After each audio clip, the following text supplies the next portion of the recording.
that technological advancements are going to change agriculture, not only in Manitoba, but across Canada and across the world as we know it. And this is going to happen in an incredibly short period of time. If we work together, really all of Manitoba is poised to benefit enormously from this change. Precision ag companies like FarmersEdge are already thriving here and across North America and really across the world. And we think that all Manitobans should be lining up to support innovative ag companies like this. Because if we want to realize our potential as a province, we really do truly need a vision from our provincial leaders and a commitment to work in partnership with businesses, investors, farms, community leaders, educators, researchers, and other levels of government if we're going to realize that potential. So to start the events today, I'd really like to invite our host, Jen Lusby from Futurepreneur Canada, to speak just a little bit about why creating that culture of entrepreneurship and of innovation in the province is so critical to being successful.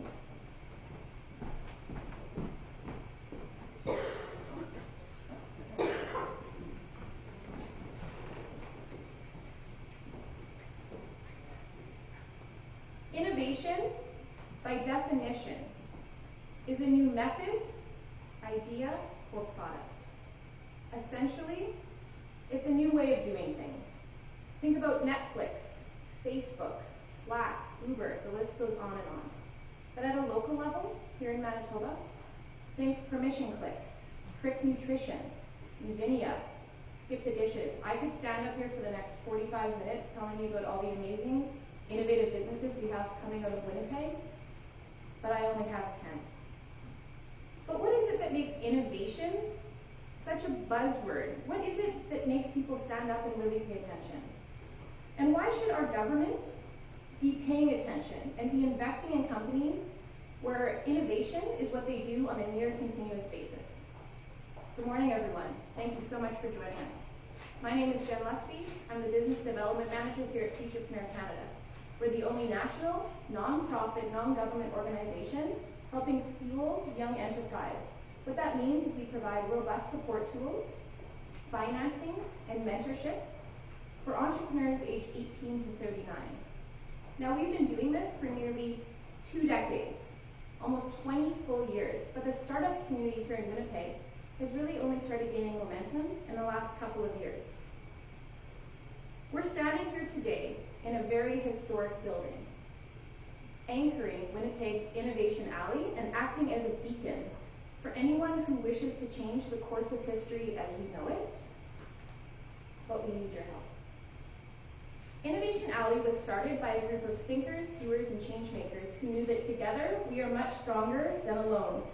And they wanted a space for anyone with an idea to go to collaborate and gain knowledge and glean information from each other. They wanted to provide that guidance and mentorship from people who have been there before. You've likely heard of Ramp Up Manitoba or AscentWorks, which is just down the street from us. And that's really where people can go to get their business off the ground. Then they can go to Futurepreneur, the World Trade Center, the BIC, Women's Enterprise Center, or Entrepreneurship Manitoba. But don't tell them I said that because they're under a blackout until after April 19th. But it is so important that the government really supports our entrepreneurs in all their endeavors as they grow their businesses.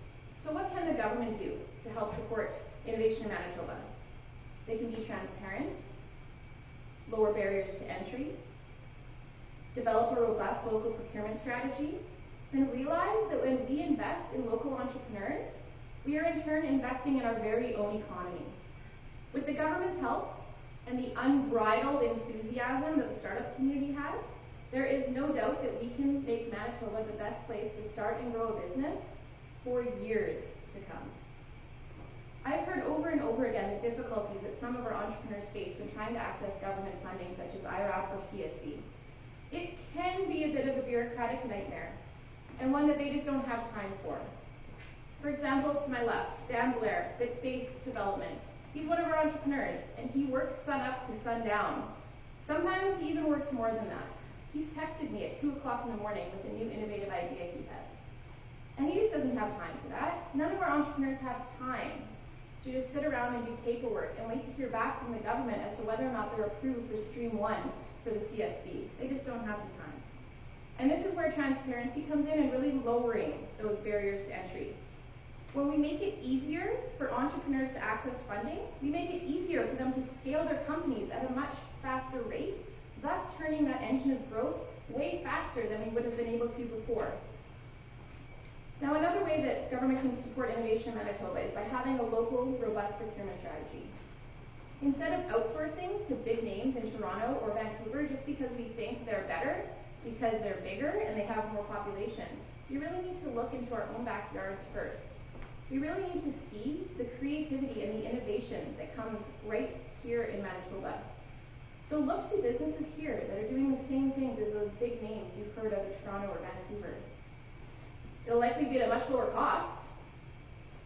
And when you do that, you turn that economic growth wheel in our own province. You keep the dollars here and you pave the way for so many other people to do the same. As you can imagine, many of these local startup communities and the businesses have come to Innovation Alley. It's like that beacon, and they realize that if they come here, they can get help.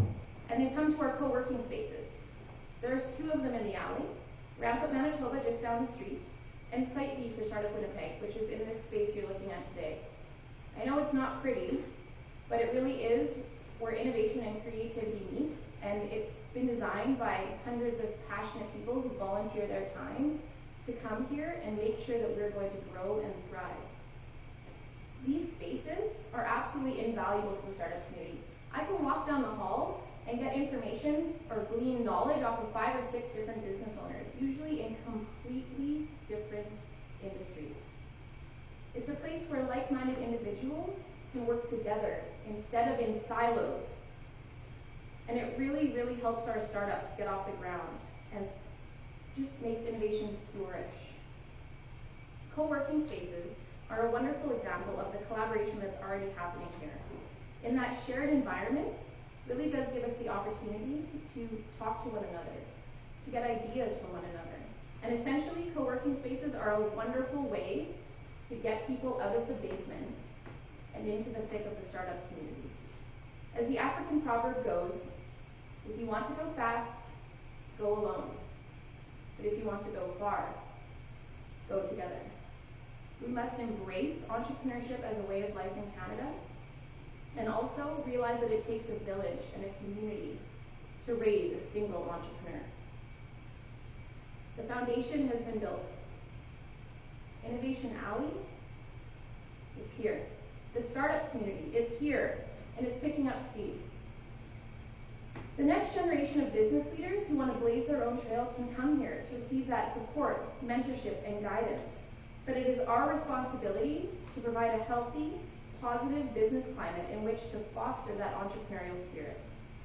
The more we utilize local businesses, the bigger the platform we give to innovation, entrepreneurship, and risk-taking.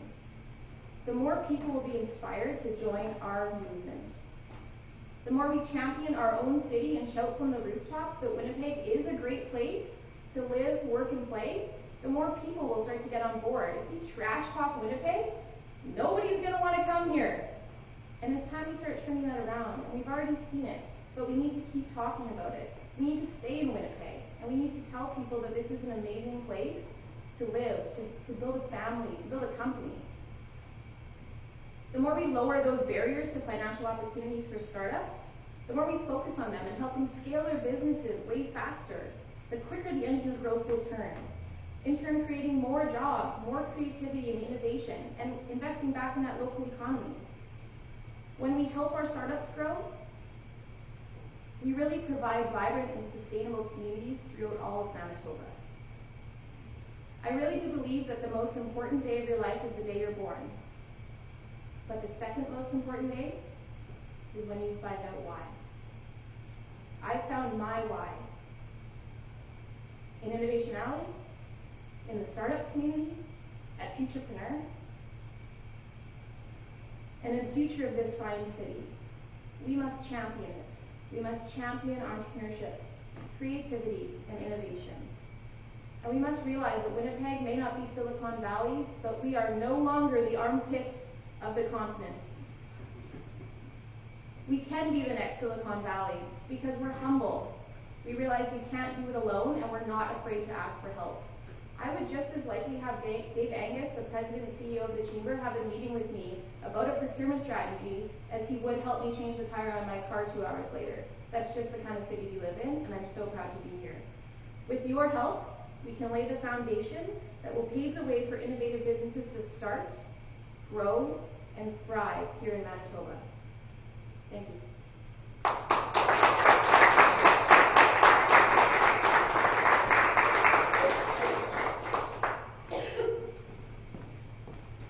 Great, thanks very much, Jen.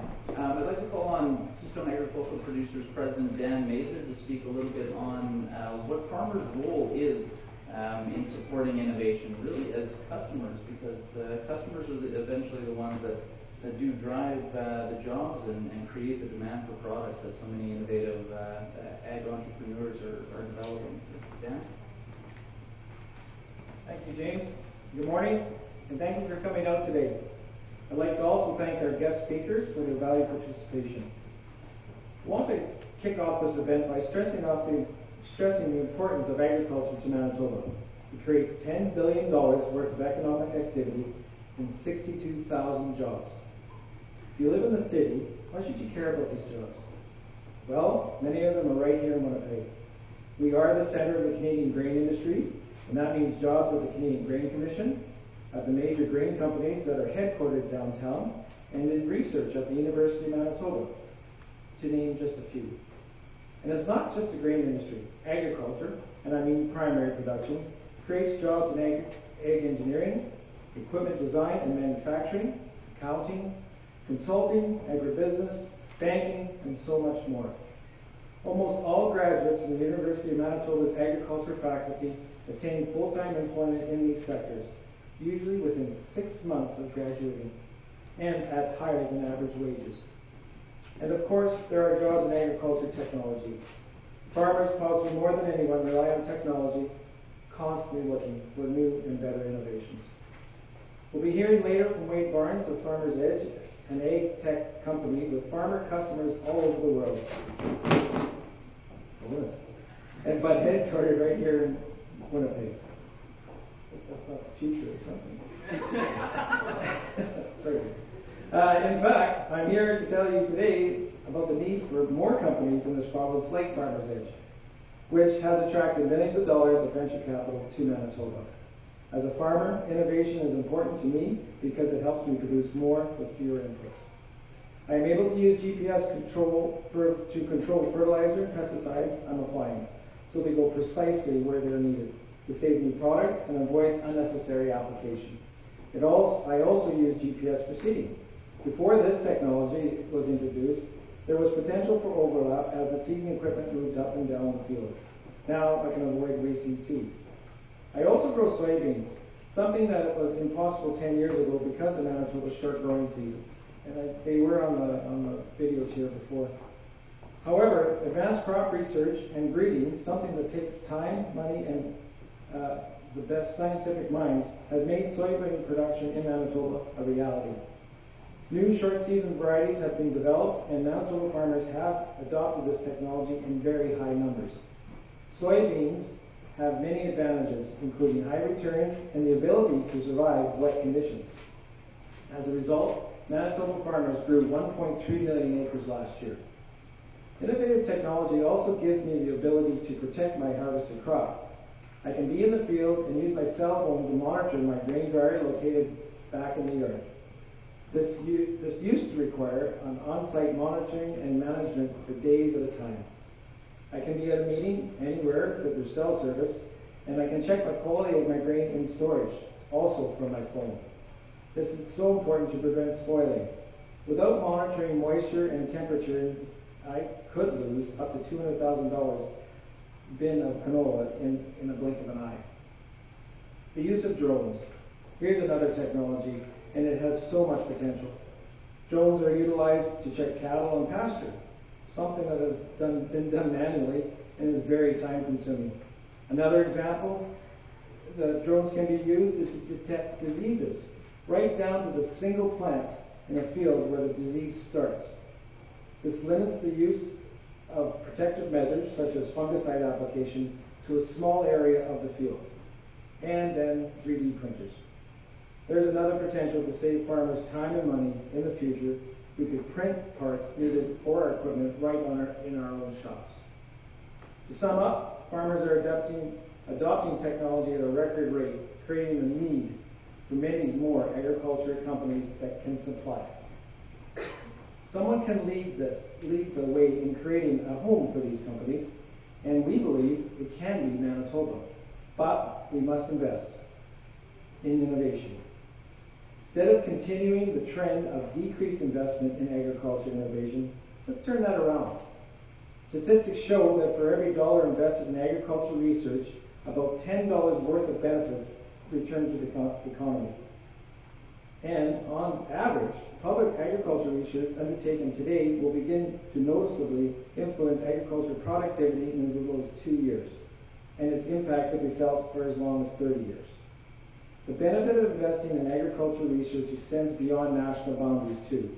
When innovative agriculture technology companies get their start in Manitoba, they can move on to grow their customer base around the world while keeping good jobs here in Manitoba.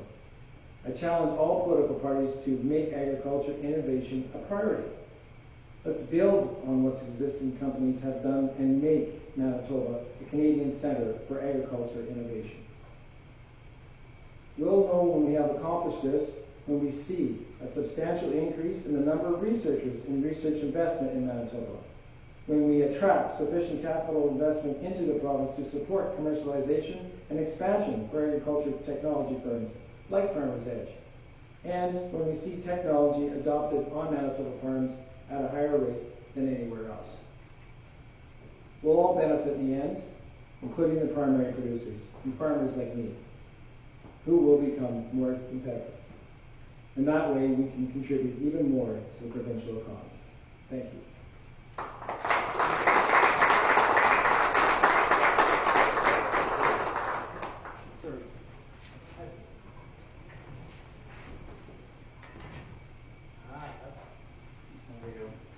Thanks very much, Dan. Right now, I'd like to invite Wade Barnes up. Wade is the founder and CEO of FarmersEdge and really is one of these fantastic Manitoba success stories that we've seen.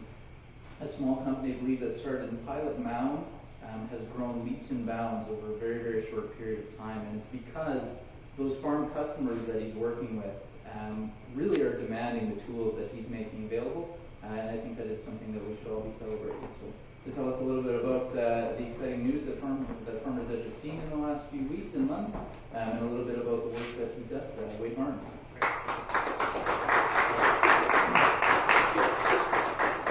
Great. Well, thank you very much for having me here today. It's a great honor to have all these kind things said about you and about the company, but truly we are a true startup.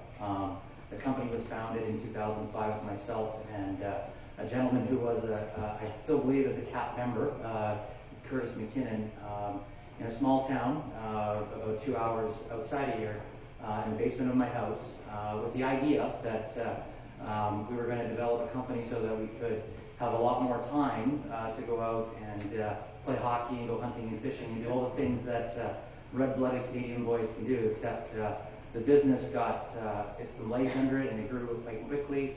The one thing that I think that we learned out of it is that that Canada, Manitoba, to a degree, is thought of that maybe is second rate. And I think what we've learned from that is that actually the agricultural expertise that we have in the province is second to none. And I think I learned that because as we grew the business, many companies from other countries sought out not just a North American company, but a Canadian company, a Manitoba company, anywhere from Russia, Australia. And the reason that being is that, and Dan will know this, is that there's no place in the planet that has the shortest growing season here in the world.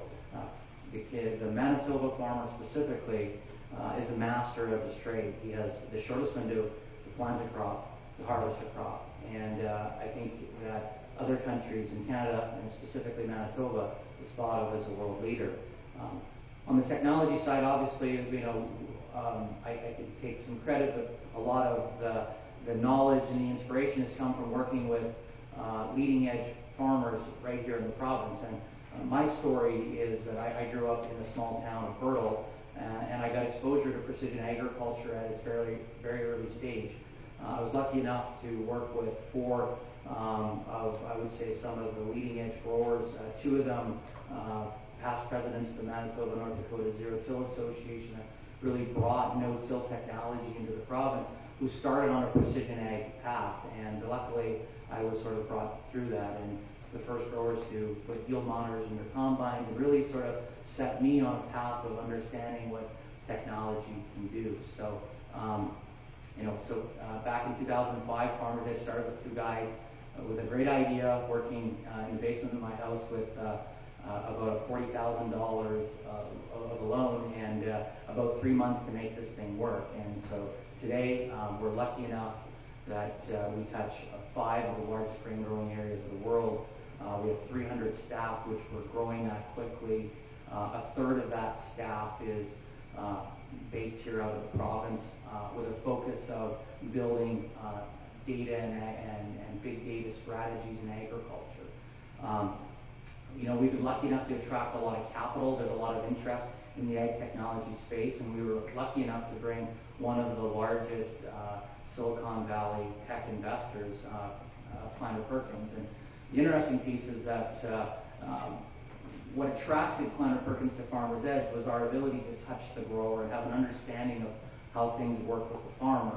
But the first thing they wanted to do when they invested into FarmersEdge, they said, look, you need to move this company to Silicon Valley, because there are no smart people in Manitoba. There are no smart people in Winnipeg. And you'll never be able to access the talent that you need in order to compete against the Monsantos and the DuPont pioneers. And that's who we compete against.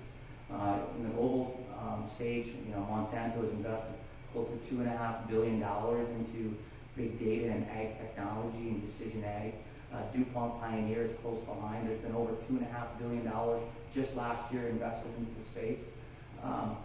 But our view is that if you're going to make an impact in precision ag and decision ag, you need to be here where it actually happens, where there's actual real life farmers. And the other side of it is that I don't believe it to be the case that there isn't talent. And I can walk through our executive management team and our chief technology officer, who's essentially a Silicon Valley talent, PhD in machine learning. He's from a farm from Val-Marie, Saskatchewan. He knows how to rope a calf. He knows how to combine a field. Our COO is a farm kid from Manitoba. Our global operations vice president is a farm kid from Minneota, Manitoba.